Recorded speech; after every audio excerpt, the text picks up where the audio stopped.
So in other Commonwealth countries that have Prime Ministers, I believe the longest serving Commonwealth Prime Minister was Robert Menzies in Australia, who was in charge for, I think, 16 years was his longest time, but he was in charge another 2 years before, so 18 years in total.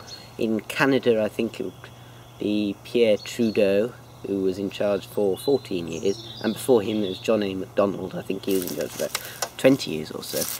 The longest serving British Prime Minister in modern memory, of course, who has recently died, was 11 years, which is actually, I think, a little too long, and I think it might perhaps be time to have term limits for Prime Ministers, which seems a little bit impossible given the parliamentary system. How can you have term limits? In Japan, for example, they don't have term limits for Prime Ministers, but they do for party leaders, which Prime Minister has to be Prime Minister. So a Prime Minister can only be in charge for, I think it's 8 years or so at the most.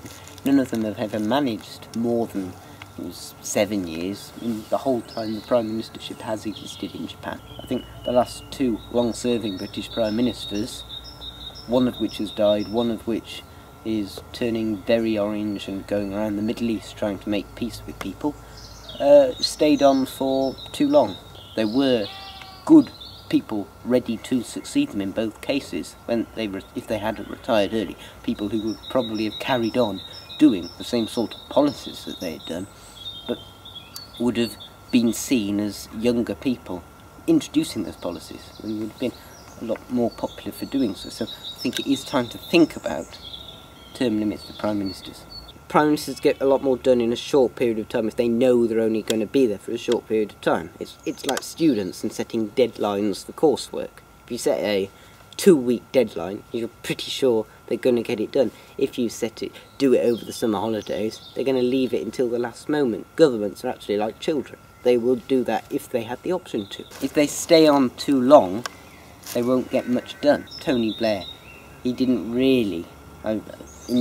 From 1997 to 2005, he got a lot done. From 2005 to 2007, he didn't really do that much. He didn't do a vast amount. He bid for the 2012 Olympics. I think that was the main thing that he did. Apart from that, it wasn't really as much as he had done in those previous few years.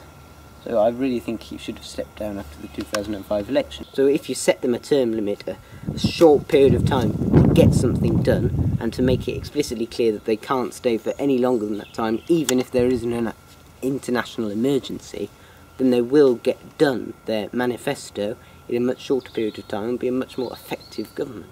And it would also mean then there would be more successive governments, and there wouldn't be the kind of situation when you have a government that doesn't really appear to stand for anything, that's just hanging on because it wants to be in government.